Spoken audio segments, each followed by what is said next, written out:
Hare Krishna. It's coming? Yeah.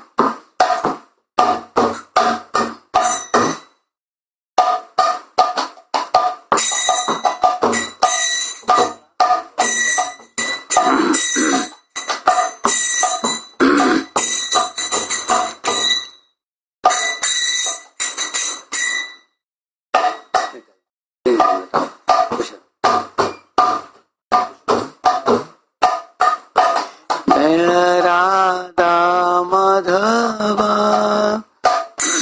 Kunja Bihari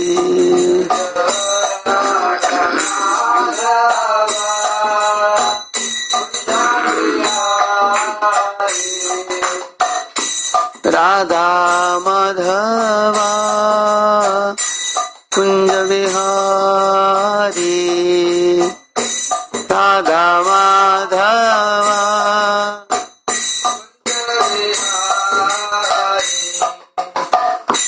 Gopi Jana Vallabha Girivaradari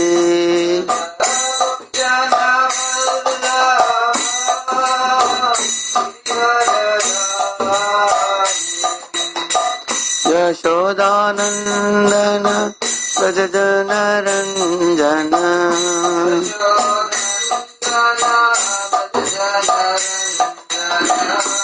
Yashodanandana Brajajana Ranjana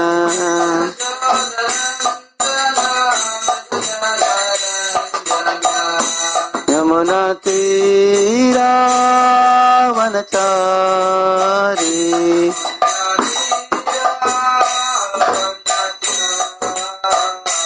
Jaya Radha Madhava Kunja Vihari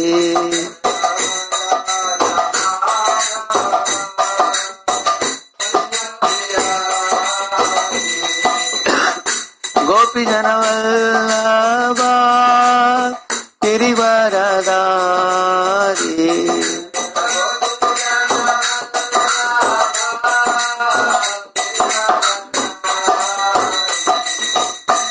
Yashodanandana Brajajana Ranjana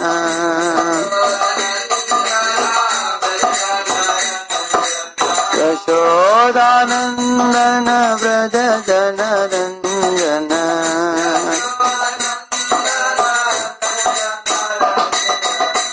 Yamuna Tira Vanachari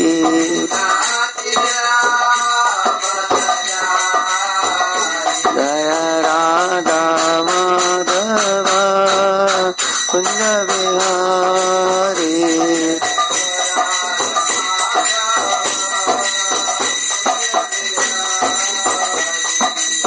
Radha Madhava Kunja Vihari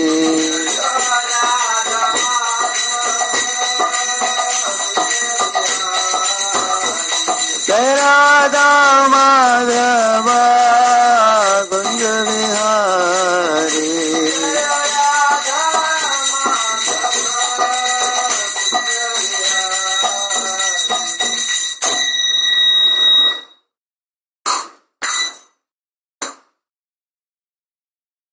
जय श्री श्री राधा गोविंद देव श्रीमन महाप्रभु की जय श्री श्री जगन्नाथ बलदेव सुभद्रा महारानी की slow the slow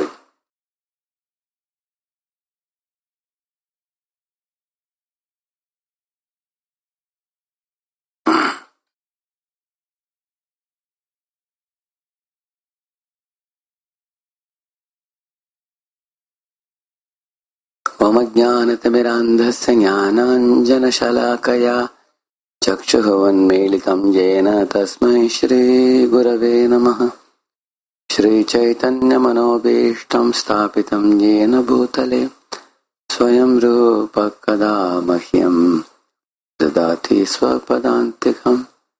वन्देऽहं श्रीगुरोः श्रीयुतापदकमलं श्रीगुरून् वैष्णवांश्च श्रीरूपं साग्रजातं सहगण रघुनाथान्वितं तं सजीवं साद्वैतं सावधूतं परिजनासहितं कृष्णचैतन्यदेवं श्रीराधाकृष्णपादान् सहगणललिता श्रीविशाखान्वितांश्च नमो विष्णुपादाय कृष्णप्रेष्ठाय भूतले श्रीमते भक्तिवेदान्त स्वामिनिति नामिने नमस्ते सारस्वते देवे गौरवाणी प्रचारिणे निर्विशेषा शून्यवादी पाश्चात्यदेशतारिणे नमो महावदन्याय कृष्णप्रेम प्रदायते कृष्णाय कृष्णचैतन्यनाम्ने गौरत्विषे नमः।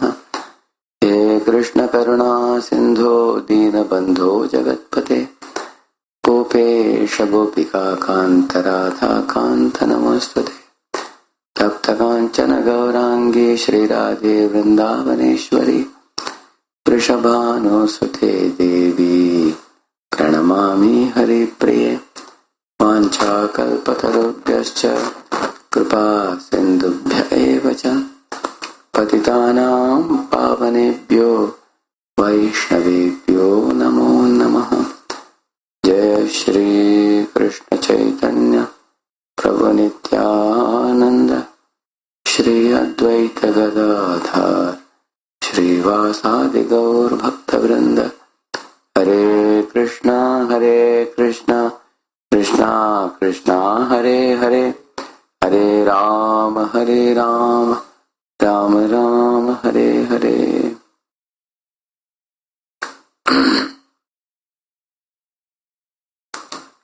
The last time I was discussing from the second verse of the first chapter of Srimad Bhagavatam.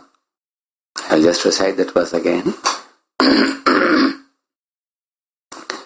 धर्म प्रोज्जितकैतवत्र परमो निर्मत्सराणां सतां वेद्यं वास्तवमत्र वस्तु शिवदं तापत्रयोन्मूलनम्। श्रीमद्भागवते महामुनिकृते किं वा परैरीश्वरः सद्यो हृद्यवरुध्यतेऽत्र कृतभिः शुश्रूषिभिस्तत्क्षणात्। Completely rejecting all religious activities which are materially motivated, this Bhagavata Purana propounds the highest truth, which is understandable by those devotees who are fully pure in heart. The highest truth is reality distinguished from illusion for the welfare of all. Such truth uproots the threefold miseries. This beautiful Bhagavatam, compiled by the great sage Vyasadeva in his maturity, is sufficient in itself for God realization. What is the need of any other scripture?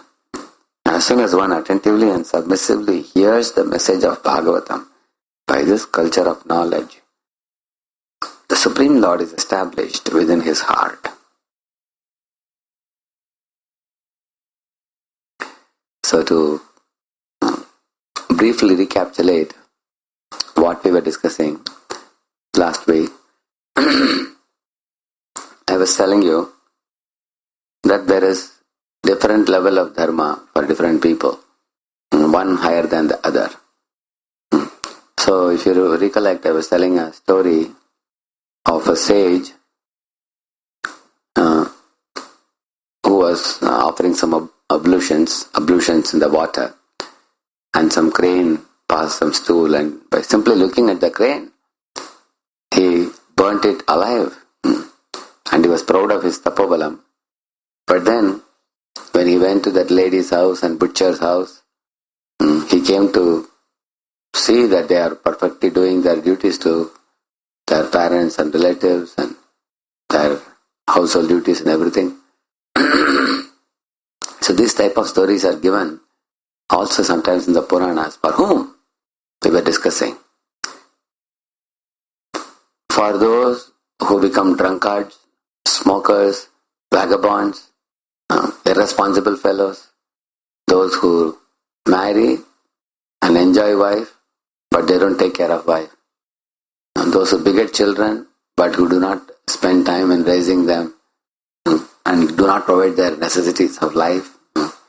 Those who are totally irresponsible for their life and the life of their dependents.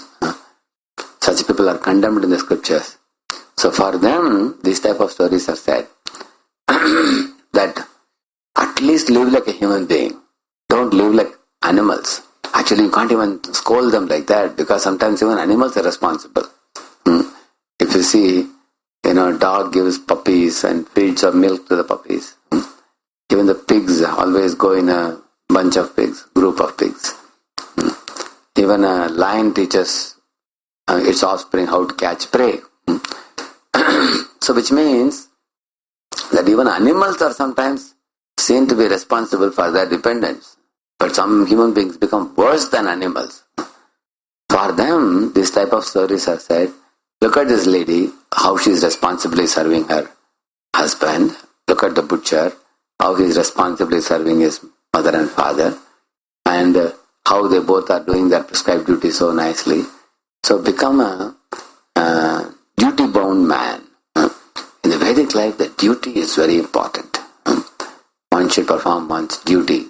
Why so much emphasis is given?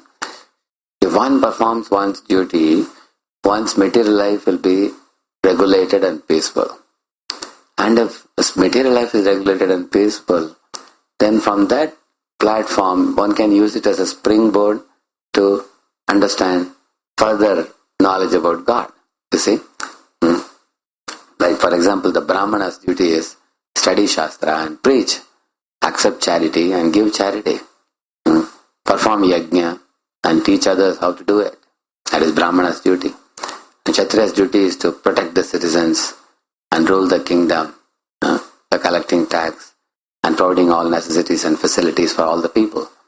Similarly, Vaishya's duty we discussed before, cow protection, trading, farming and all that. Shudra's duty is to serve the previous classes. So everybody was told, you stick to your duty first. And while you are doing your duty, you will become peacefully situated.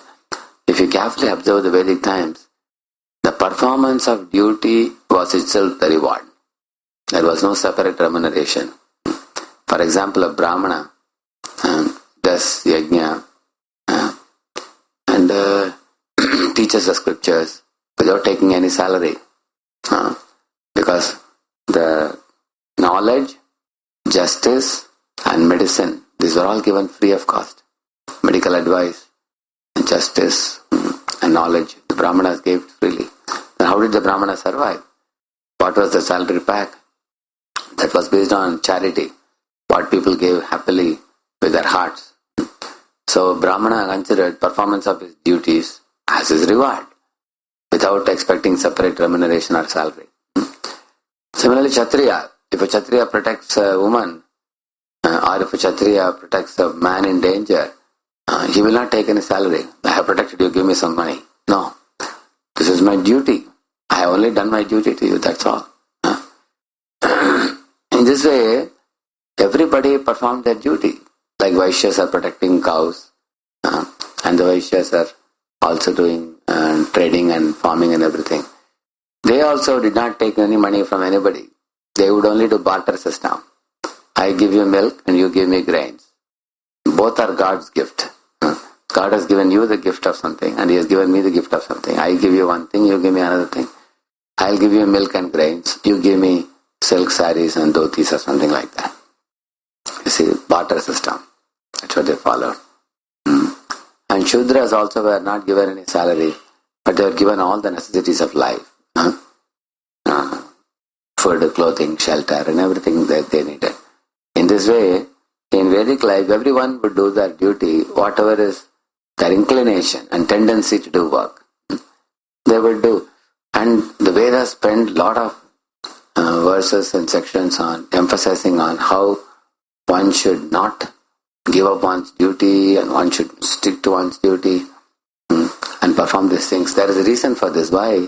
You will find all these four classes of people, they follow their principles according to the laws of God. For example, a Brahmana boy gets up in the morning, takes a bath, keeps himself clean, he bows down to mother and father, he bows down in front of God, he bows down in front of his pujari or over his guru, Kula guru or family guru or whatever. And then after After that he studies some Vedic chant, some mantras he chants, performs some yajna. In this way he performs his duty. In this way his life is auspicious. Similarly, Kshatriya king gets up in the morning, he takes a bath, he goes to the temple of God, he worships. It's an official duty they would do. And then he will give charity of cows to the Brahmanas. He would give charity to the poor. Then he will go to the Sabha and ask the ministers, are you doing all the welfare activities that we are supposed to do for the people? And both Brahmana, Kshatriya, they had firm faith in God, that God is watching. We have to act according to scriptures. So like we have Indian penal code nowadays, but in the Vedic times, what was the Indian penal code? It was Shastras.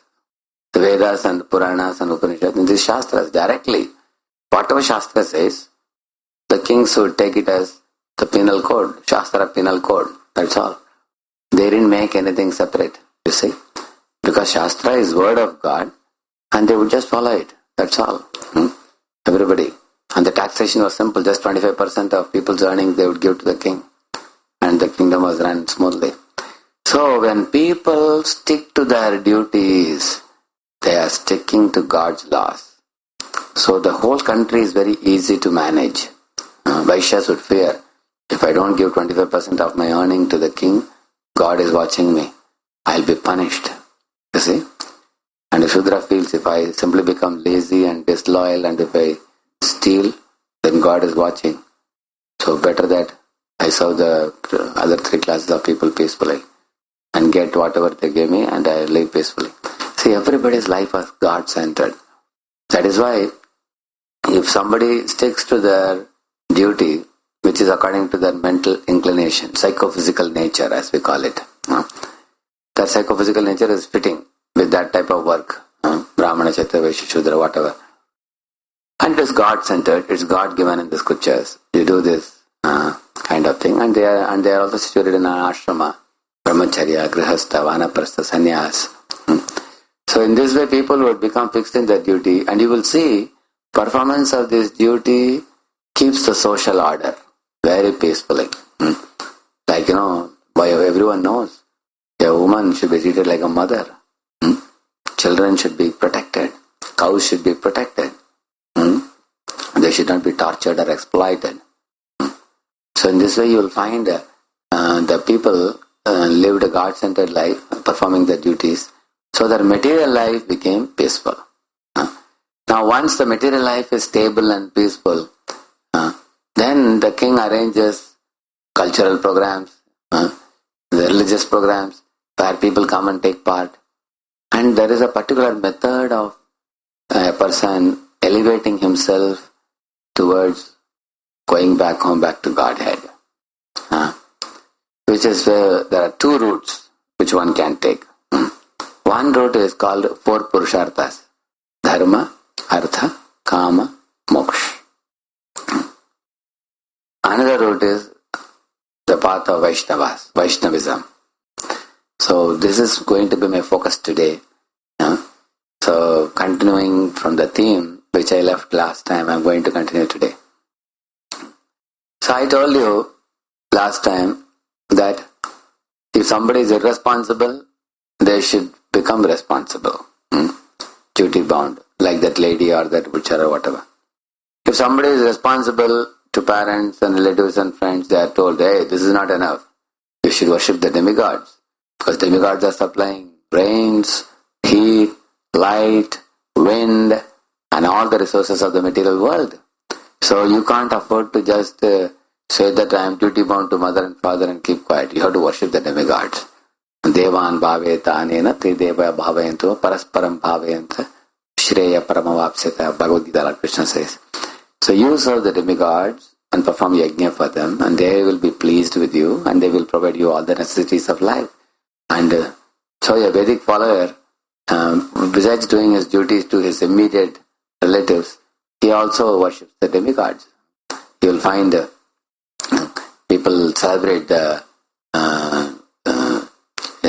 special days, like there is Shivratri, there is Saraswati Puja, there is Lakshmi Puja, there is Ganesh Chaturthi, there is Vijayadasami and Durga Puja and all these things. Similarly, there is some people do Satyanarayana Puja. Similarly, they will celebrate Ram Navami, celebrate Janmashtami. They worship all the devatas. But what is their understanding about all this kind of duties? Because they feel that all these devatas are providing us things. The general public generally knows that the devatas are providing all these facilities to us. So it is our duty to worship them and thank them, acknowledge them, and that they know. Now, the Brahmanas, some of the Brahmanas have the idea that if we worship the devatas, they are pleased with us, and that's all is our duty. Some Brahmanas think all these devatas are manifestations of one impersonal Brahma Jyoti. They think like that. That is their imagination. They think that the ultimate God is something like impersonal light, and all these devatas are all manifestations of the that particular God. So whomsoever you worship, it ultimately goes to that Brahma Jyoti only. That's their understanding. So they quote one famous verse, Akashat patitam toyam yatha gacchati sagaram sarvadeva namaskaraha keshavam pratigacchati. So what they say, just as Akashat patitam means from the Akash, a drop of water falls on the ground. Yatha gacchati sagaram, it goes to reverse into the ocean. Similarly, Sarvadeva Namaskara, whatever you worship, whichever Devata you worship, may it be Shiva or Durga or Ganesha, Kartikeya, whoever it is, Sarvadeva Namaskara, Keshavam Pratigacchati. It goes towards Lord Keshava. So when I first heard this verse, I had a question. If all Devatas are equal and alike, then this verse could say, Sarvadeva Namaskara, Brahma Jyoti Pratigacchati. It can say like that. But it clearly says, Sarvadeva Namaskaraha Keshavam Pratigacchati. It says. Why is Lord Keshava singled out from the other devatas? If he is one amongst them. Who is Keshava? Keshava is Krishna. Why is Krishna singled out from the other devatas? In this particular verse, Akashat patitam toyam yatha gacchati sagaram sarvadeva namaskaraha keshavam pratigacchati. There is a reason for this.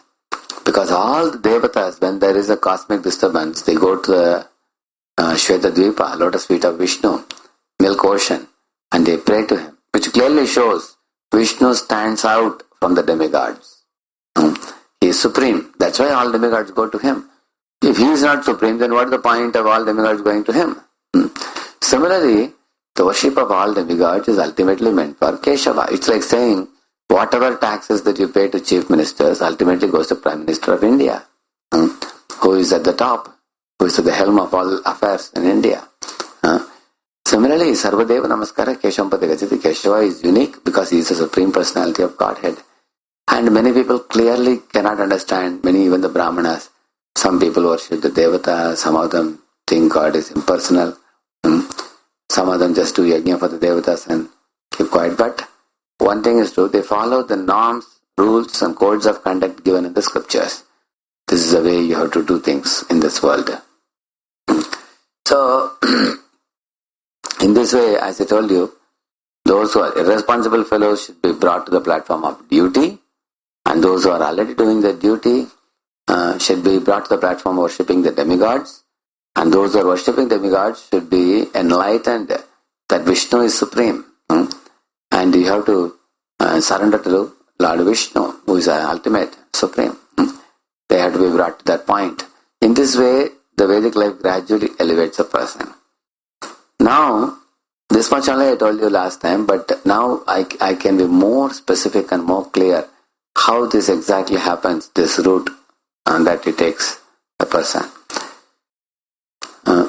Initially, a living entity may be sinful, running here, running there, trying to enjoy and exploit the material world, trying to become happy in his own way, concocted ways.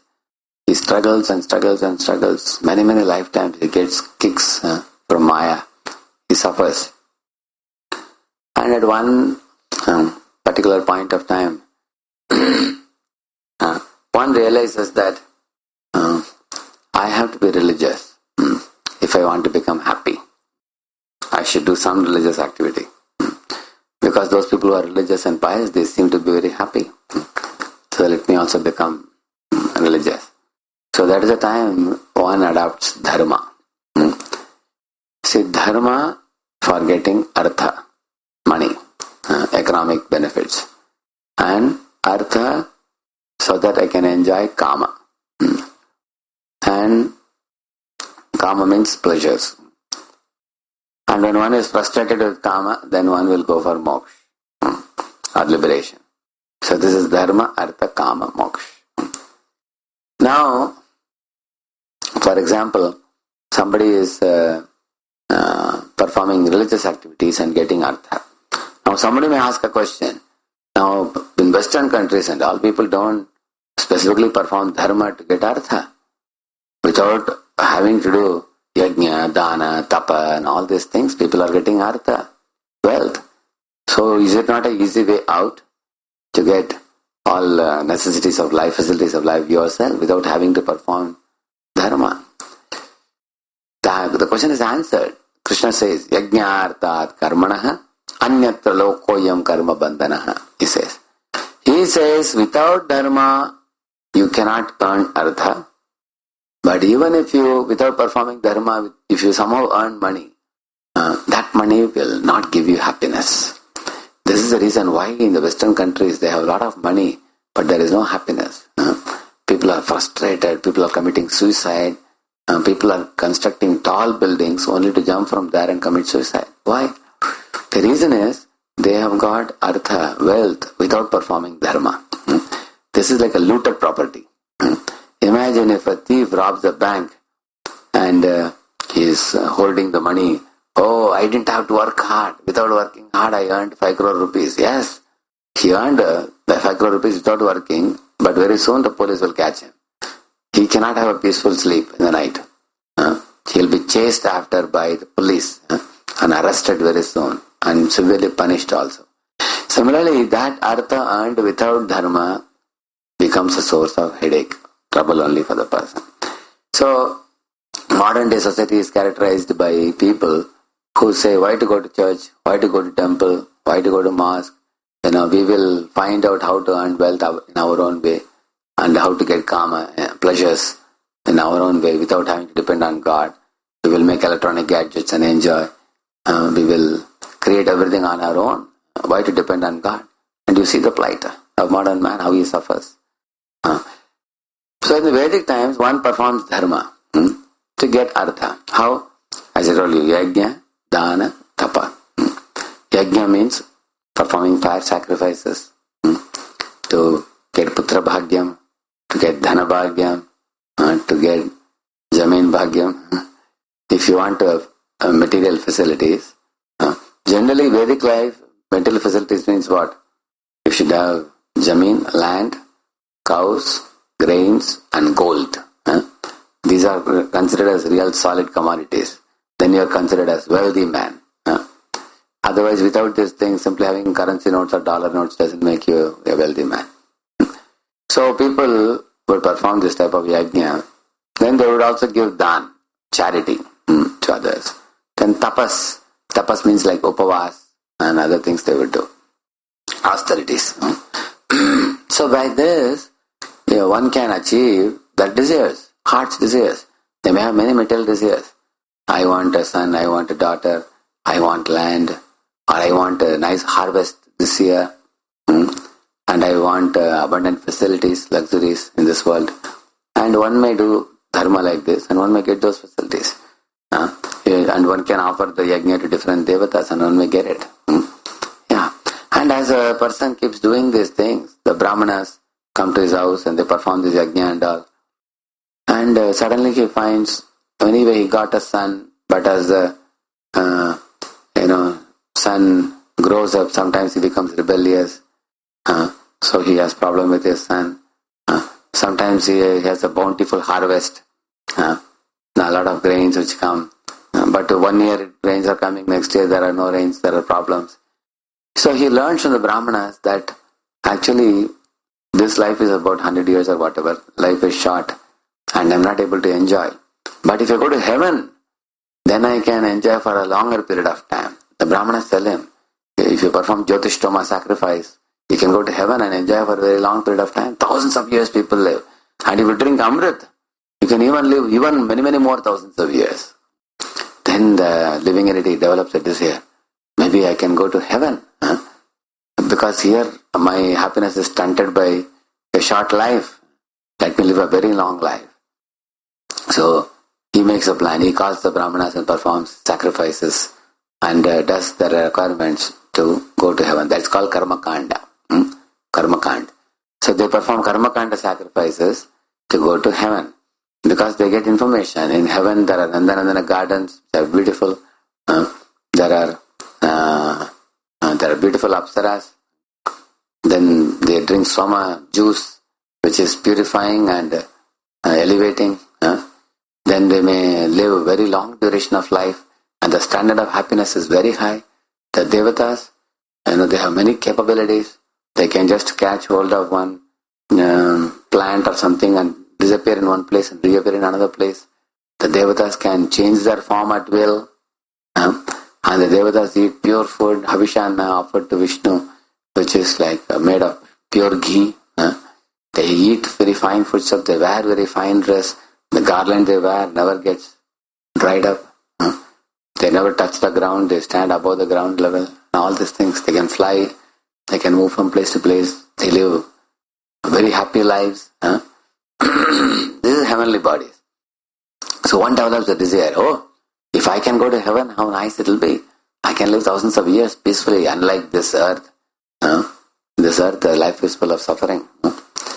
So this is called Karma Kanda.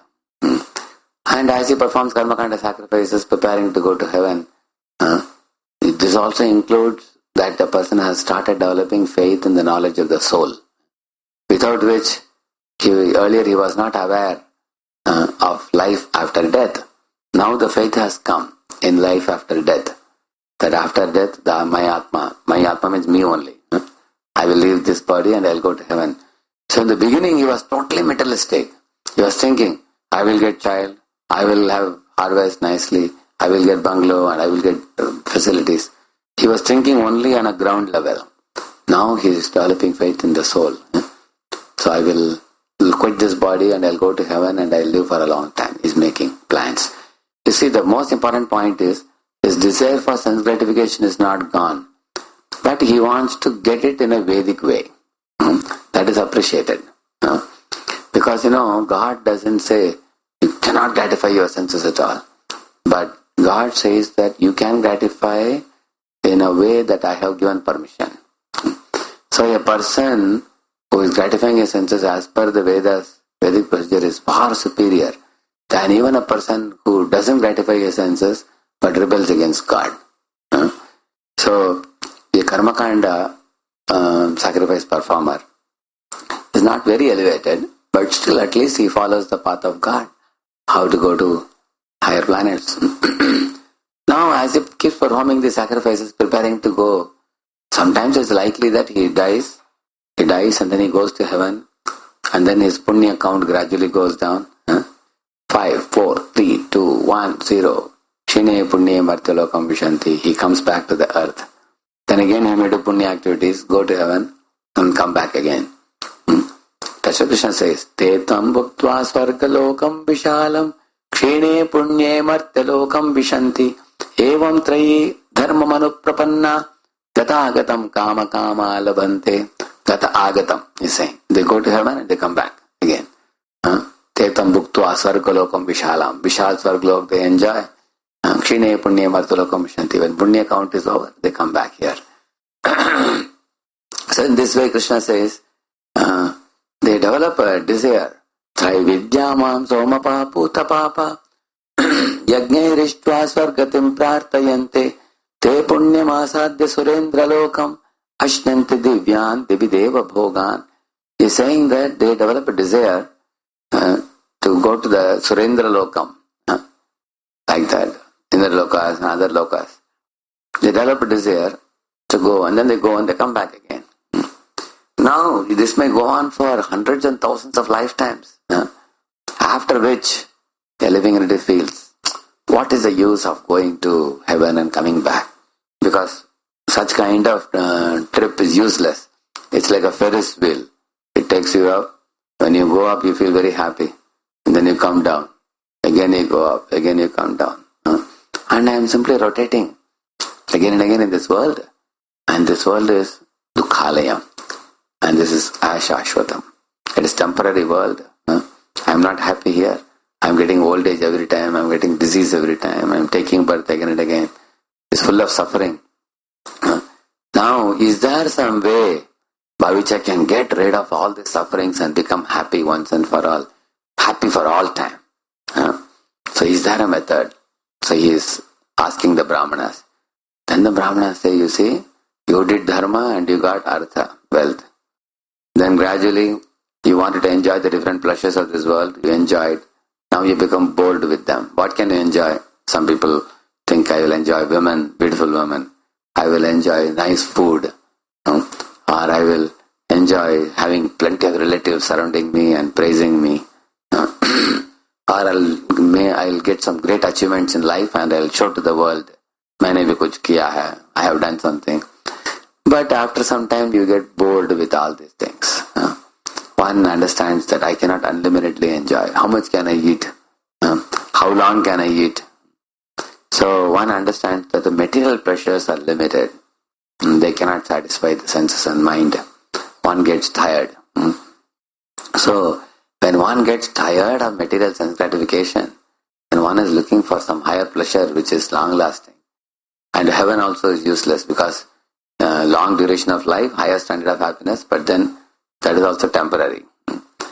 So at that time, the Brahmanas tell him, if he approaches the right people, they will tell him that there is something beyond this world.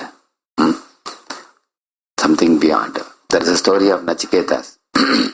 This boy Nachiketas was son of Vajasravas. So his father was giving dan, charity. One day he was standing next to his father and watching how his father is giving charity. And he was asking father, so father, what are you going to give this Brahmana? What are you going to give that Brahmana? He went on asking questions. And the father was becoming irritated more and more. And then Nachiketas asked his father, my dear father, you are giving these cows in charity, but they are too old to even stand up. They are so dried up cows. They can't even bend down and drink water or eat grass. How are you giving such cows in charity to these people? You should give good charity. Like that he was commenting and joking with his father. And his father was thinking this fellow's nuisance. And suddenly Nachiketas casually asked his father, Father, you are giving so many things in charity. Will you give me up also in charity? And his father said, yes, I will give you in charity to Yamaraj. He said, you see, if somebody gives a word in Vedic times, they will never go back. As soon as he said, I will give you in charity to Yamaraj, in the queue of people who were coming for receiving gifts, there were 2-3 Yamadutas with horns standing. They were also there. And having teeth and horns. And they came and extended arms. And the Vajrasvas asked them, hey, who are you?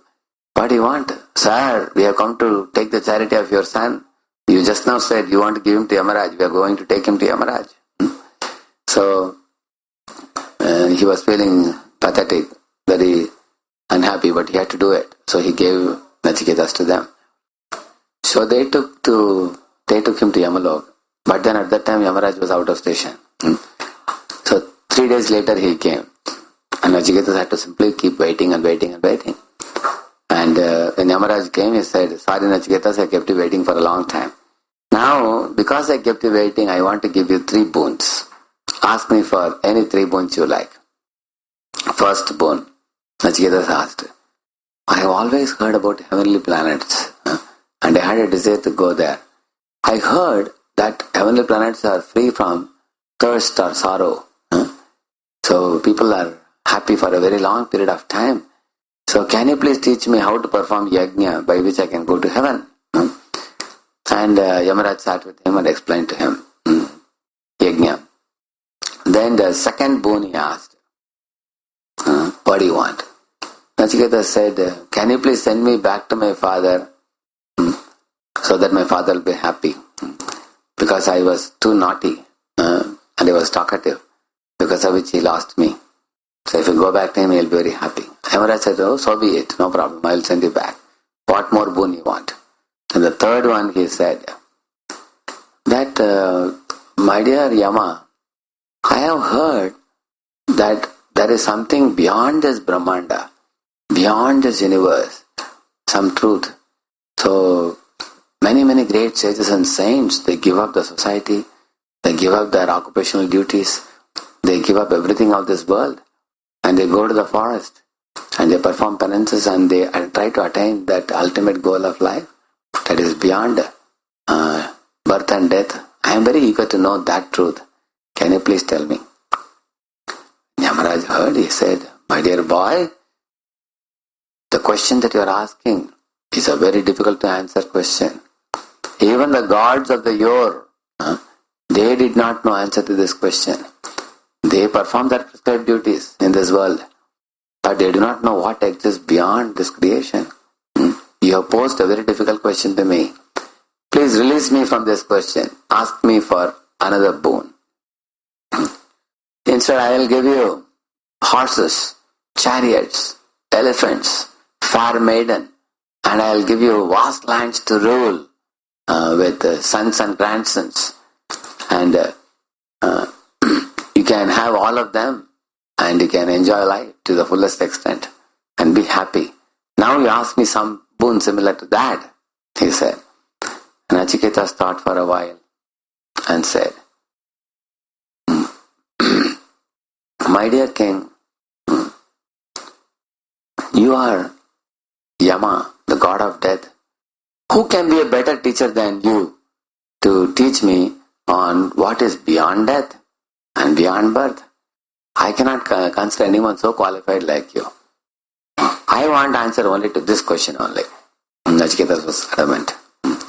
Then Yama again told him, my dear child, my dear boy, ask me for any boon in this world, however hard it is to obtain. I will provide it to you instantly. I have the power to provide you. But please release me from this difficult question that you have asked me. And then Nachiketas told him, my dear Yama, what is the use of fair maiden and horses and chariots and elephants and vast lands and all these things that you are willing to provide me? All these things will come to pass away. And as one becomes older, our sensory prowess is lost. Our senses have no power. When we get older, the senses become weak.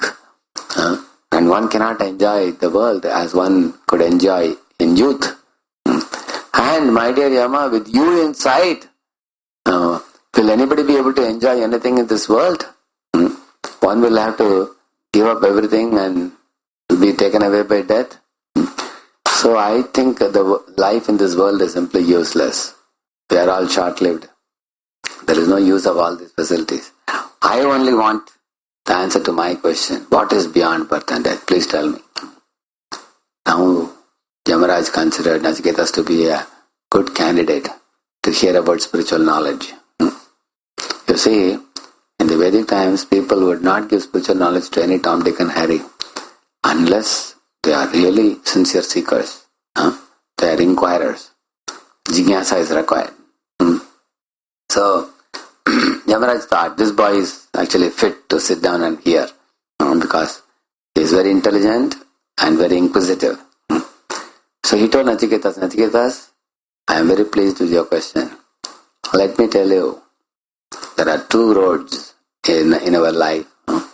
One road is the path of flickering pleasures. Another one is the path of unending bliss. Some people walk through the path of flickering pleasure and they chase after the sense objects of this world, like women, gold, land, post, position, honor, prestige, status, all these things, and they find no end. Life after life after life, they are suffering in this world, chasing after these things, but these things are like mirage. They can never give satisfaction to anyone. Because mirage appears like water from a distance. When the animal runs near to drink that water, he finds his mouth filled with dry, hot sand. It's useless. and he feels more thirsty. So these things will never satisfy. That's what the whole world is chasing after. You are intelligent enough to reject it. And the other path is the path of unending bliss, and which is treaded by a few sincere souls. And they go through that road and then they attain great bliss, unlimited, boundless bliss. And then he told him the example that body is like a chariot and the 5 horses are like 5 senses.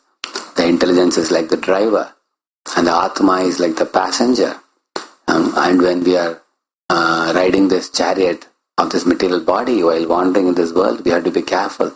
We should not let the 5 horses run in 5 different directions. And then he said the soul is the passenger, but there is also super soul, Purushottama, Lord Supreme Lord Purushottama, beyond this world, and who is the supreme source of all that exists, the supreme controller of all that exists. So in this way, Yamaraj went on explaining. So, like Nachiketas, some people become inquisitive about what is the truth beyond this world. What is there anything beyond this heaven and hell, beyond this Brahmanda?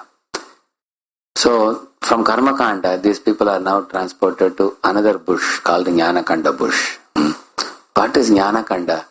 Jnanakanda consists of the Upanishads. The Upanishads give a description of God, but a very vague description, not very clear description. It says that supreme truth is beyond this material world. It is beyond the words. It cannot be described in words. It is anirvachaniya. It is nirvishesha. In this way, they describe the mystery of the absolute truth. And those who are jnani types or intellectually minded people, and they develop a great eagerness to know something which is unknowable, which is difficult to be comprehended by one's own mind and senses. So just like, for example, in the field of science, we do research on matter. Similarly, the Jnanakanda people, who are beyond the Karmakanda people, they do research on spirit. But how do they do research? For example, you take a Bisleri bottle, empty bottle, go to the ocean and fill it up with ocean water and bring it back to a laboratory. And then you test it. When you test it, then you will get an idea about the nature of the ocean. You study that bottle of water to know the nature of the ocean. Similarly, these jnanis, what they do, they study their own soul, the nature of the soul. They tell themselves the soul is Sat, whereas the body is Asat. The soul is Chit, the body is Achit. The soul is full of Ananda and the body is full of Nirananda. So I am not this body, but I am Brahman. So Aham Brahmasmi, Aham Brahmasmi. Like that they meditate. I am spirit, soul. I am spirit, soul. Like that they meditate. I am not this body. Repeatedly they try to tell themselves, hey, this body is only a dress. It is only a covering. We are not this body, I am spirit, soul. And I don't belong to this material world. This material body belongs to material world. But the soul, it doesn't belong to material world. It is from beyond the material world. And I am Brahman. So this is what they try to realize, jnanis. And for doing this, they do a lot of things. Tapasa, brahmacharyena, shamena, damena, tyagena, satyena, shauchabhyam, yamena, niyamena va, deha vag, buddhijam, dhira, dharmajna, shraddhayan vitaha. In the Bhagavatam 6th canto it is explained. They do tapasya. They sometimes go to Himalayas and they live in seclusion, in shanti, to speculate and meditate and understand that I am not this body, I am the soul. Aham Brahmasmi. Sometimes in chill cold winter they break the ice and go into water and up to the neck they keep themselves in chill water. In hot summer they put a circle of fire around them on 4 sides and sun at the top. It's called as Panchagni. They put a Panchagni on 4 directions and sun at the top. So why they do this? Because this material world has sukha dukha. So now generally what we do in winter season, we put a thick blanket around ourselves so that we will feel warm. In summer season, it is very hot, so we stay in a AC room in order to be comfortable. So we are trying to, when we are always trying to keep ourselves getting only sukham. We don't want dukha. And those who do like this, sukha and dukkha are like two sides of the same coin. Like head and tail are in two sides of the coin. You can't say that I want only the head, I don't want tail. You can't do that. So, what jnanis do, instead of wrapping a blanket around their body in winter and going to AC room in summer they put hot fire around themselves. In winter they put chill water around themselves. Why? By doing this, they are negating the sukham. When you negate sukham, what happens? Dukkha also goes away, along with sukh. Because sukha and dukkha are two sides of the same coin. So you can pick up this coin and throw it away. And that is their program for rising above duality. Duality means sukha, dukkha, mana, apaman, shita, ushna. Like that. They want to reject both. And for this they torture their body and mind a lot. Like you see, Vishwamitra was performing penance for 60,000 years. And when Menaka came and distracted him, gradually he got, he heard the sound of Menaka's, ankle belt, and he got attracted. Because they don't have higher taste, they are trying to artificially negate the sense pleasures of this world. And because they are trying to get the taste of the Brahman, the Brahma Jyoti, which is the impersonal aspect of God. See, God has a personal aspect and he has an impersonal aspect. The personal aspect is the source of impersonal aspect. Read the Bhagavad Gita verse 14.27. Brahmano hi pratishta aham, Krishna says. I am the support of the impersonal Brahma Jyoti, Krishna says. Just like the bulb can say, I am the source of the impersonal light pervading the whole room. So jnanis are focusing only on the impersonal aspect of God, not on the personal aspect. Because either they have no knowledge of personal aspect of God, or nor are they interested in personal aspect, and they are only focusing on the impersonal aspect. And aham brahmasmi, this is their meditation. And these are the fellows who desire moksha. They want moksha. So they have tried dharma, artha, kam, they are frustrated now. Now they want moksha. Please remember, this dharma, artha, kama, moksha aspiration may take millions of lifetimes. Karma kanda itself, one may be spending few thousands of lifetimes. Then one comes to, as one gets the artha, and one enjoys kama, and then one becomes a jnana yogi now, after thousands of lifetimes. And then now as a jnana yogi, his fixity is on impersonal God, impersonal Brahma Jyoti. He's fixing his mind. And is trying to become freed from the entanglement of material world so he can get moksha. And then, so he is using his mind to speculate and stretch his mind and understand absolute truth. Actually, God is not just Brahman, God is Para-Brahman. We are Brahman. But the jnanis often misunderstand Brahman and Para-Brahman to be same. There is a big difference between the two. Para-Brahman can never fall down, but the Brahman can fall down. Because Para-Brahman is like sun, and the Brahman is like a small spark of fire.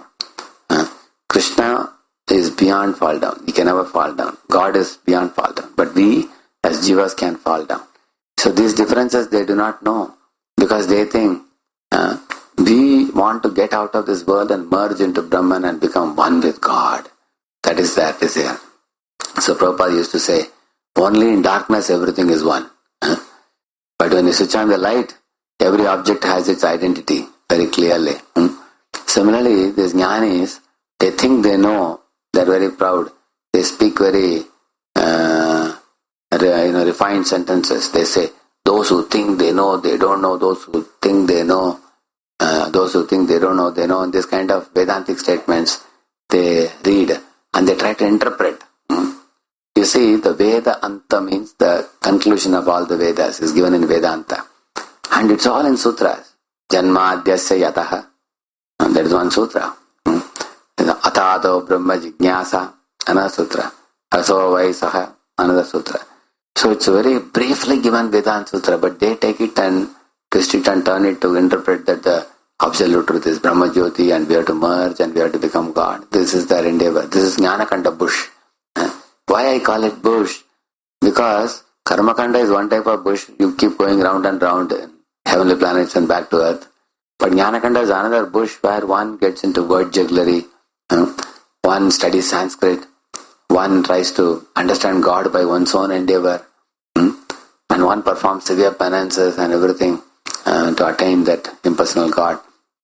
That's why Shankaracharya, at the top Advaitist, in his verse he said, Bhaja Govindam, Bhaja Govindam, Govindam Bhaja Mudhamate, Samprapte Nihite Kale, Nahi Nahi Rakshate Tukring Karane. He said, my dear disciples, he said, at the time of your death, when you are about to quit your body, you will be passing stool and urine in the bed, screaming. At that time, your Sanskrit Panini grammar, knowledge of Sanskrit grammar will not help you. It is simply useless. Better that you learn to do Bhaja Govindam, Bhaja Govindam, Govindam Bhaja Mudamate. Chant the names of Govinda, he said. Similarly, in another verse he says, Bhagavat Gita Kinchidadhita Ganga Jalalava Kanika Pita Sakradapi Yena Murari Samarcha Kriyate Yena Yamena Nacharcha Bhaja Govindam. He is telling Bhagavad Gita Kinchidadhita.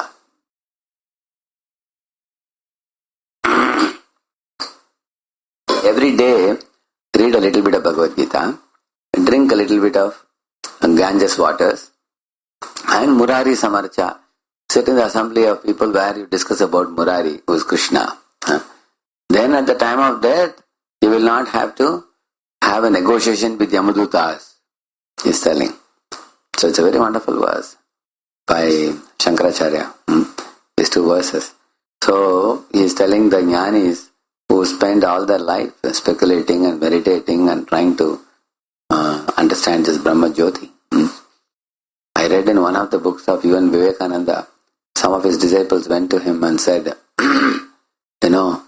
we are trying to meditate, we are trying to understand this Brahma Jyoti, but we are bewildered. We are not getting any concentration. On the other hand, our mind and senses are troubling us. And we don't know what to do. So he became unhappy. He told them, you see, when you churn buttermilk, you get butter. And then what is left behind is buttermilk. He said, similarly, I am seeing that the bhaktas get the butter and the jnanis are left with buttermilk. He said. So he understood the bhaktas get something substantial by doing bhakti. So although Vivekananda wrote books on, Karma Yoga, Jnana Yoga, Ashtanga Yoga, Raja Yoga and Bhakti Yoga also, he observed that the Bhakti Yogas get substantially the association of God, whereas the Jnanis are left with buttermilk. Because the Jnanis generally are very proud of their intelligence. And with their intelligence, they try to understand God or capture God. And God is the most intelligent. And He doesn't let Himself be captured by them. Krishna says, first you surrender, then I will reveal myself to you. He says. And the Jnani is saying, first you reveal yourself, then we will surrender. So, which is better now? So, is it better that we surrender to God and then He reveals to us?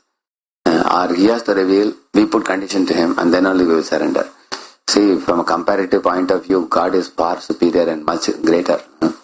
Millions of times greater than us, and we are tiny tots. It's better for us to take a humble role and catch the lotus feet of God and fall at His feet then he will reveal himself to us. And that is the bhakti path. So the jnana, that is why Brahma also told in one famous prayer, he said, Shreya Shrutim Bhakti Mudasyate Vibho Klishyanti Ye Kevala Bodha Labdhaye Tesham Asau Kleshalaye Vashishyate Nanyat Yatastula Tusha Bhagatinam. He said, the jnanis who are trying to understand Brahma Jyoti by their own endeavor, this is like taking an empty husk and beating it on the ground. Because empty husk means already the grains are removed. But you take that empty husk and keep on beating. Similarly, they take their mind and they are beating and stretching. See, Bhakti Yoga path is like this. Krishna is God, you surrender to Him. It's like touch your nose. Very simple process. But Jnana's path is you find out God yourself by your speculation. How? You go here and ask, is this the nose? You catch the shika and no, this is not the nose. Okay, leave it. Is it the nose? No, this is ear. And is it the nose? The specs? No. Like that you have to come, and at last you have to come. So Prabhupada says, if you accept Bhakti Yoga, you can, it saves time and it saves effort by surrendering to a spiritual master. But a Jnana Yogi spends enormous time, millions of lifetimes searching, neti process. Neti means not this. And then ultimately by the time they come to understand this is not Sat, this is not Sat, by the time they realize the Sat is, Sachidananda is my soul, then they think that soul is God. That's the last mistake they commit. They imagine themselves to be God, foolishly. In this way, Jnana bush traps some people. Then there are some who rise above this and they come to the Ashtanga Yoga. In Ashtanga Yoga, how are they different? Ashtanga Yoga is to Yama, Niyama, Pranayama, Asana, Pratyahara and all that they do. Now some Ashtanga Yogis are impersonalized.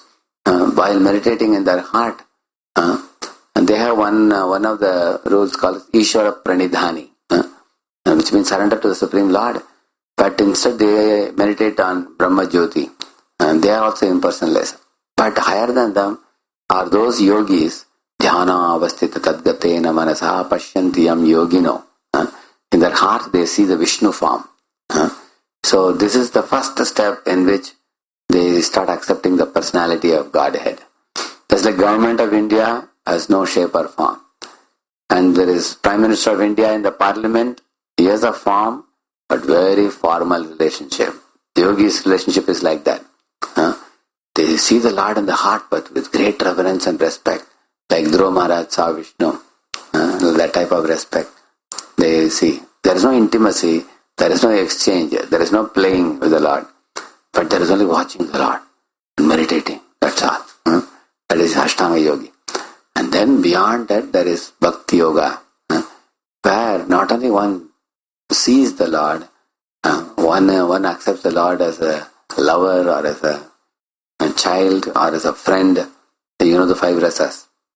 This is Bhakti Yoga, where one can become intimate with the Lord. So this is the long route.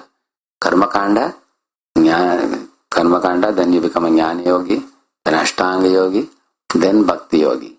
And there are different procedures given for this.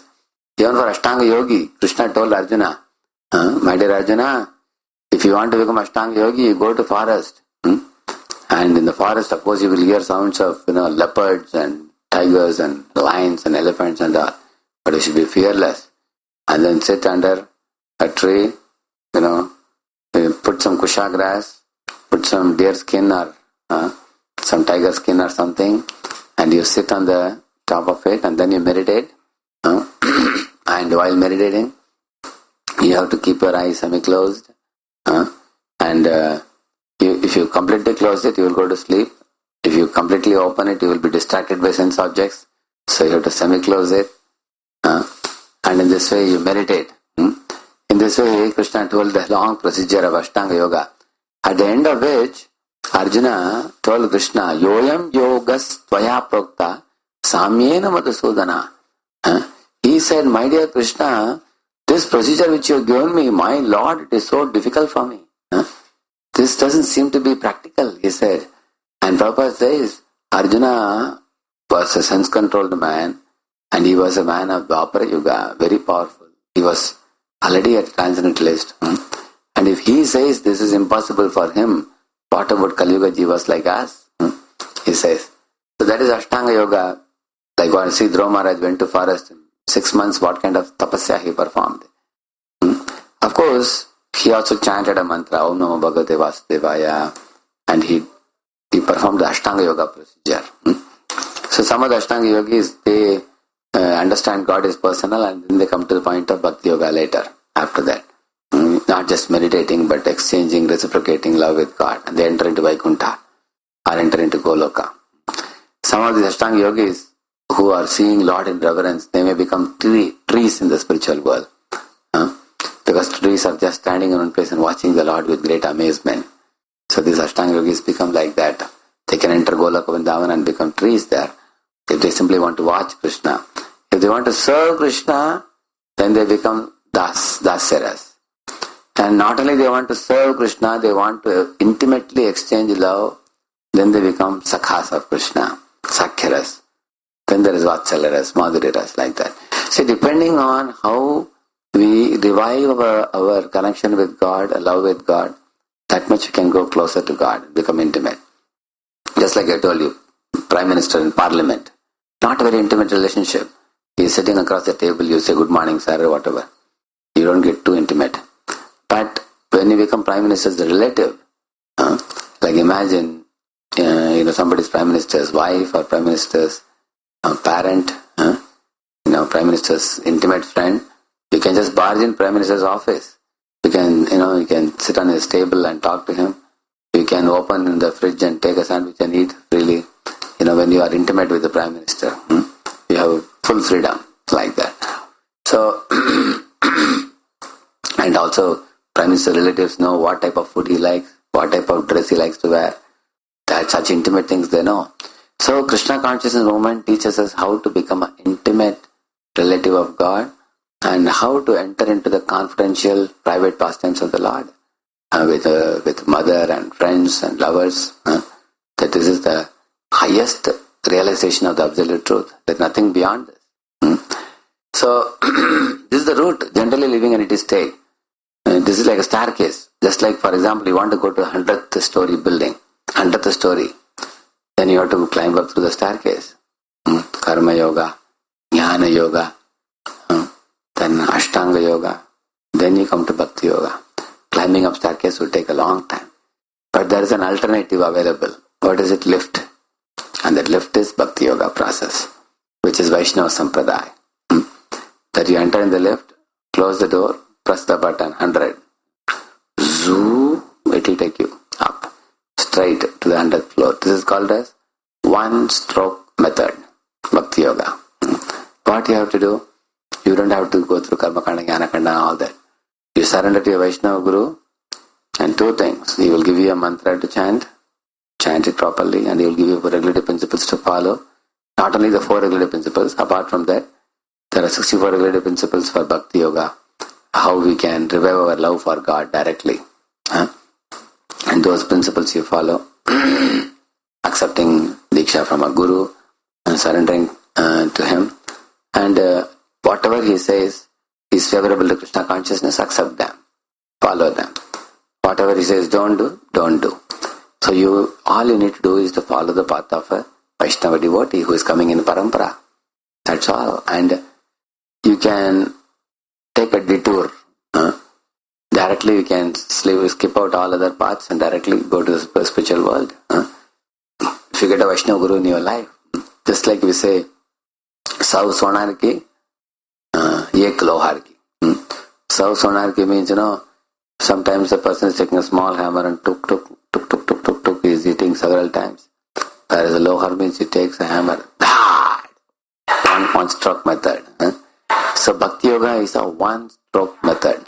You surrender to Guru and follow the instruction and go back home, back to Godhead directly. Now, what I am saying is not something that Prabhupada wrote or said himself on his own, or I am saying on my own. It's not like that. The scriptures clearly show this difference between these two routes. Going through this ladder, staircase, and directly going back to Godhead. Because the Karma Yogi engages his senses in offering some portion of the fruits of his endeavor to God. I like to do marble business, and I will give some marble to the temple for construction. So it's a Karma Yogi. And Jnana Yogi uses his mind to speculate about God and meditate on God. Like you see Vishwamitra, Saubhari Muni and all. And Ashtanga Yogi uses his intelligence to fix on God, Vishnumurti form. See, Karma Yogi uses senses, Jnana Yogi uses mind, Ashtanga Yogi uses intelligence, and Bhakti Yogi engages the soul in Krishna service directly. Because soul is the real person. He engages the soul with bhav. So, in each path one thing is needed. Karma Yogi requires his senses to work hard with the senses and give the fruit to God. Jnana Yogi, you need the mind. With mind he has to concentrate and speculate and stretch the mind. And Ashtanga Yogi needs intelligence. Like Krishna says about the Jnana Yogi, how he meditates. Sanishchayena yoktavyo yogo anirvinna chetasa sankalpa prabhavan kamam styaktva sarvan asheshatah. So yoktavyo, he says, you have to use the buddhi and engage it in meditating on the super soul for a Ashtanga Yogi. Whereas a Bhakti Yogi, what he has to do? He has to engage the soul with bhav. With bhavana, we have to serve Krishna. Of course, when we surrender to a Guru, we don't have so much bhav. But we are agreeing to be obedient to Guru. And then there is Vaidhi Bhakti, which is done according to duties. So, and then gradually the Vaidhi becomes Raganuga Bhakti. Raganuga means spontaneous Bhakti. Then there is Bhava Bhakti. Then there is Prema Bhakti. We attain the Prema Bhakti eventually. Prema Bhakti yaha hoite. Avidya vinasha jate. So, in the 6th canto of Srimad Bhagavatam, Parikshit Maharaj asked Shukadeva Goswami that in this world we find somebody is a thief, he does pickpocketing, but then sometimes the police people put his photograph in the railway station. If this pickpocket comes, hand him over to us and all. But still the pickpocketer, despite his photo being put, he continues to steal. Sometimes the police people catch him and slap him and whip him and beat him. Still he goes out and continues doing. In this way, why in this world people don't change? Is there no way people can give up sinful life? Because in the previous canto, 5th canto, you told 28 types of hells where the living entities are sent for suffering. My dear Guru, I am feeling very great compassion in my heart. Please tell me how the living entities can be saved from gliding down to hell. How can they become free from sinful activities? Then Shukadeva Goswami told them, if they do yajna, dana, tapa, they will become free. But then Parikshit asked, even after doing yajna, dana, tapa, a person's sinful reactions are eradicated. But then the person continues to commit sin. You find sometimes a boy maybe coming from a good family, they do puja part and everything, they go to temple, they do yajna and all. But it's not that he gives up sinful life. He also engages in sinful life, despite doing dharmic activities also. Side by side both he does. So I like that Parikshit asked. Then he said, you see, one has to become a jnani and do vimarshanam. Vimarshan means analysis and evaluation. If a person is told a thief, you see, what is the use of being a thief? By being a thief, you are being beaten up by the police, you are suffering. Become a sajjan, become a gentleman, and do your duties and all that. And you show him what are the sufferings that come by being a thief. In the same manner, jnani, what he does, he understands. Punarapi jananam, punarapi maranam, punarapi janani, jatare shayanam, ika samsare, bahudustare, kripaya pare, pahi murare. Jnani understands, we don't want birth and death again and again. Cycle of birth and death, I want to stop it and get moksha. So then a jnani may analytically understand the birth and death and he may want to get moksha, then he will give up. But then Shukadeva Goswami also said, yes, such a jnani, his becoming free from the sinful reactions is like water. He said, take a glass of water and and settled all the dust down. Now the glass of water appears transparent, clean. But you take a spoon and mix it, again all the dirt will come up. Similarly, Vishwamitra was like Jnani, he settled all the dirt and dust down. But when Menaka came and made some ankle bell sound, all impurities came up again.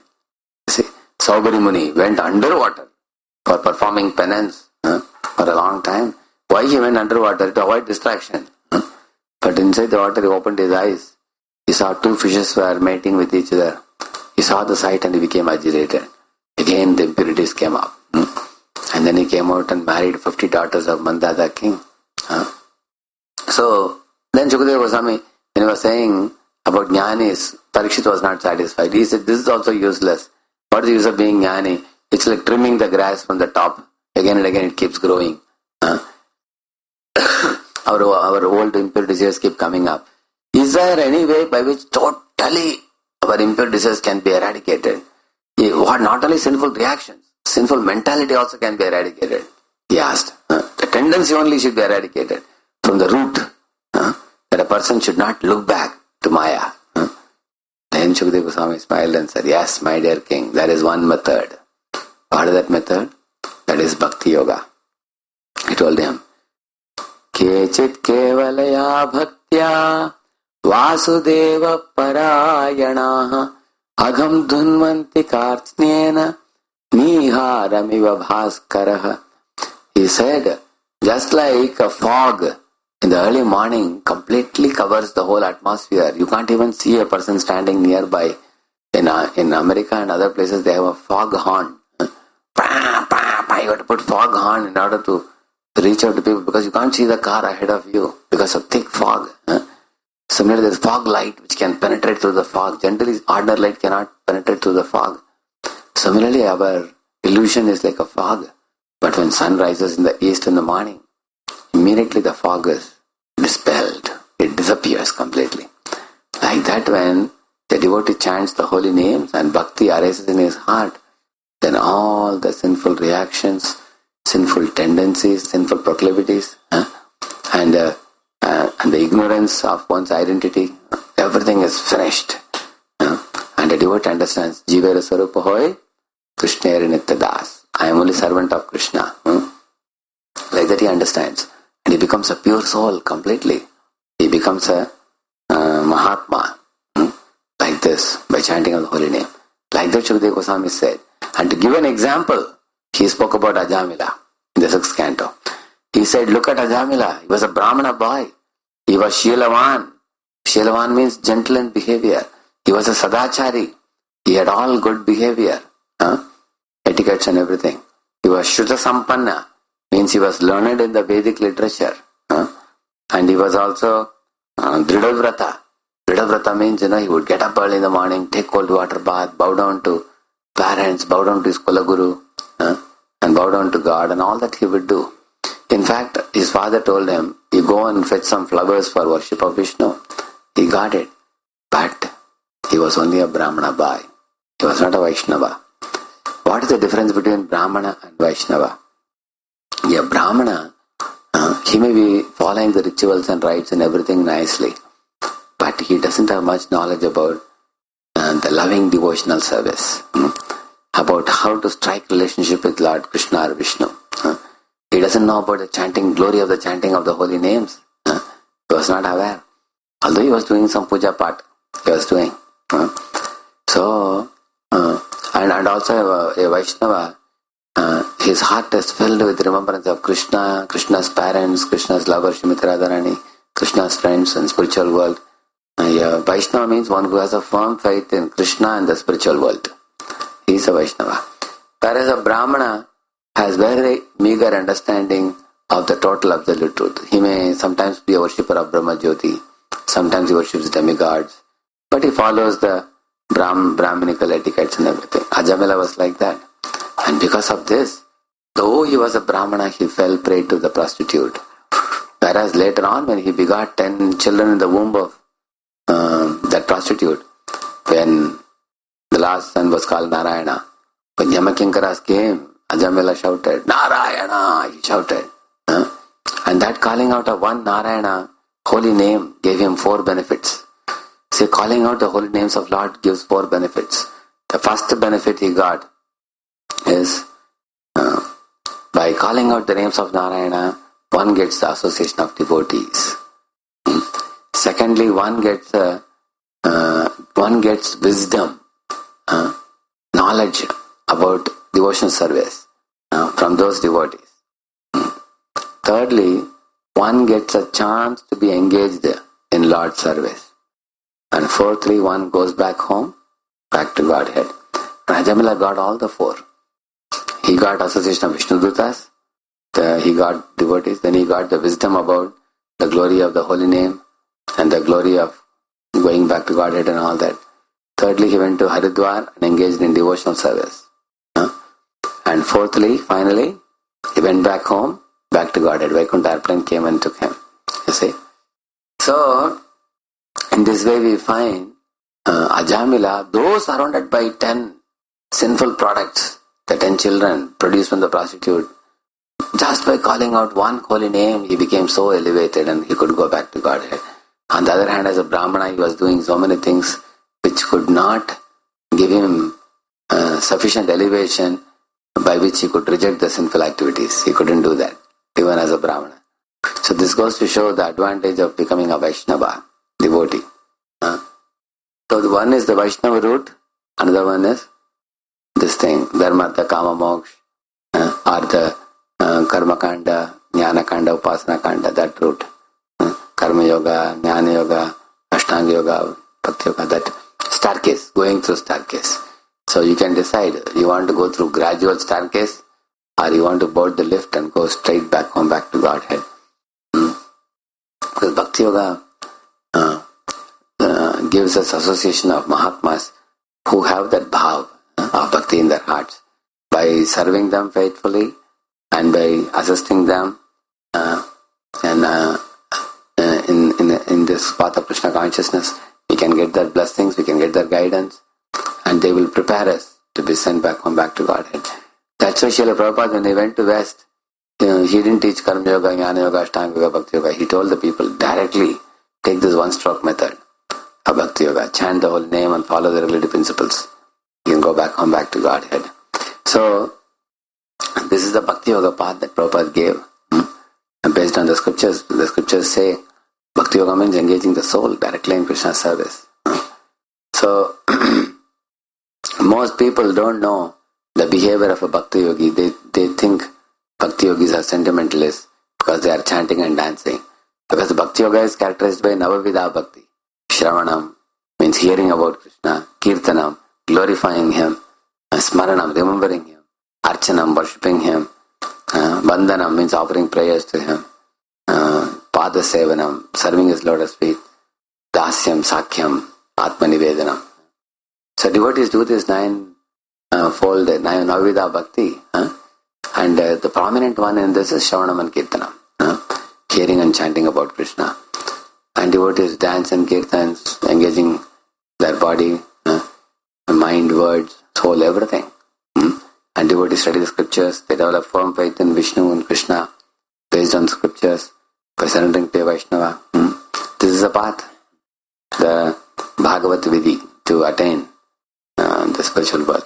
Now, we also accept the Brahman Diksha and also the Pancharatriki Vidhi.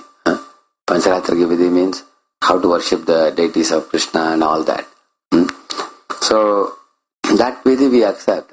Why? Because that is helpful for developing punctuality, that is helpful for developing cleanliness and commitment. All this kind of qualities can be developed. So Pancharatrika Vidhi teaches how not to forget Krishna. Bhagavad Vidhi teaches how to remember Krishna. Each of them has their goal, and both jointly, Smartavyam Satatam Vishnu, Vismartavyam Jatajit, both are achieved. Now if you see, these people who are jnanis, they focus on Brahma Jyoti, but sometimes they look like bhaktas. Why? They worship Panchopasana, they do. Like Durga worshippers are called Shaktas, and then Shaivite worshippers are called Shaivites. Ganesh worshippers are Ganapatyas. Surya worshippers are Shauryas.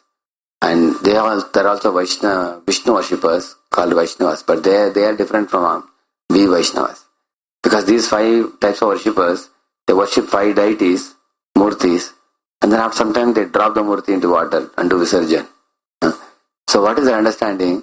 These murtis are like a ladder. I will use them to climb up to Brahma Jyoti and then I will drop them. So this is an understanding. So we don't approve of Panchapasana. It's a Mayavadi or impersonalistic procedure. We never do visarjana for murtis because we serve the Lord till our last breath, and after we leave this world, we go back to Vaikuntha or Goloka, and there we continue serving the Lord eternally. That is why in Bhakti Yoga path, Bhagavan, Bhakta and Bhakti, all 3 are eternal. They are eternal. They always exist. Bhagavan will never die, Bhakta will never die, and the Bhakti will never die. So, in this way, this is called Bhagavata Dharma. Bhagavata Dharma means one-stroke method. By surrendering to a Vaishnava and pleasing that Vaishnava and going back to Godhead. This is what is the procedure given in the Srimad Bhagavatam. And there are innumerable examples. How Prahlad Maharaj, he followed Bhagavata Dharma. Narada boy, he followed Bhagavata Dharma. Ambarish Maharaj followed Bhagavata Dharma. They were not stuck in the Dharma, Artha, Kama, Moksha, 4 Purusharthas. Devotees are not interested in performing Dharma for Artha or getting Artha for enjoying Kama. Devotees are not interested in that. Devotees are interested in developing love for God and going back to Godhead. One-stroke method, which is called Bhagavata Dharma. And the Dharma, Artha, Kama, Moksha is given in the Vedas. Like this. Rig Veda, Yajurveda, Atharva Veda, Samaveda and all that. And in the Upanishads and all that. That is Jnana Kanda. Karma Kanda, Jnana Kanda are given. Now if somebody wants to learn Bhakti Yoga and this Bhagavata Dharma, there are Puranas, 18 Puranas are there. But these Puranas also explain a lot of Karma Kanda procedure and everything. But amongst all the Puranas, the topmost Purana is Bhagavata Purana, which teaches this method of Bhagavatam. In the future classes, I will tell you how amazing this Bhagavata Purana is, how the procedure of the Bhagavatas is far superior than the other groups of religionists like Karmakantis, Jnanakantis and Ashtanga Yogis and people like that. Because the Bhagavata Dharma is practiced and approved and handed over by Mahajanas. There are 12 Mahajans. Swayambhu, Narada, Shambhu, Kumara, Kapilo, Manu, Prahlado, Janako, Bhishma, Balir, Vyasa, Kirvaya. These 12 Mahajans, they all are themselves great examples of wonderful devotees. Swayambhu means Brahma, Narada, Shambhu, Kumara, Kapil, Swayambhu Manu, Prahlad, Janak, Bhishma, and Bali Maharaj and Yamaraj. These are the 12 Mahajans. So, we will talk more about this Mahajanas and their path in the next class. For now, today the highlight was on this. The 2 different routes to go back to Godhead. One is a staircase, one is a lift. And how our Krishna consciousness movement is like a lift. As long as you can develop faith in a Vaishnava who is in good standing, and you follow the path laid out by Srila Prabhupada, very easily we can come back to Godhead. Thank you very much. Hare Krishna. If any of your questions, there is about 3 minutes are there. 2 3 minutes. I can take just one question. You can. What is the number of Padapan Prabhu? Yeah.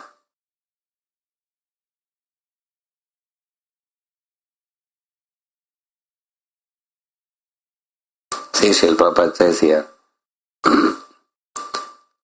In the Vedas, the above mentioned 4 activities, Dharma, Artha, Kama, Moksha, are prescribed in the regulative way so that there will not be any undue competition for sense gratification. People will accept sense gratification by following the Vedas with God in the center. But Srimad Bhagavatam is transcendental to all these sense gratificatory activities. It is purely transcendental literature which can be understood only by the pure devotees of the Lord who are transcendental to competitive sense gratification.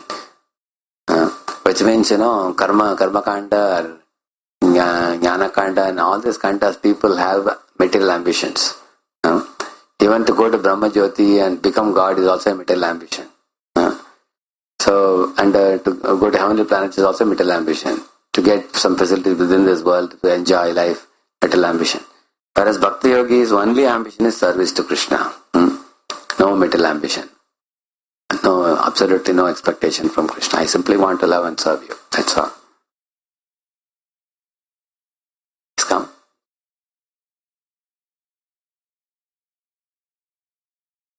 So if you all have any questions based on the talk today, you could write a mail to add@voicepune.com.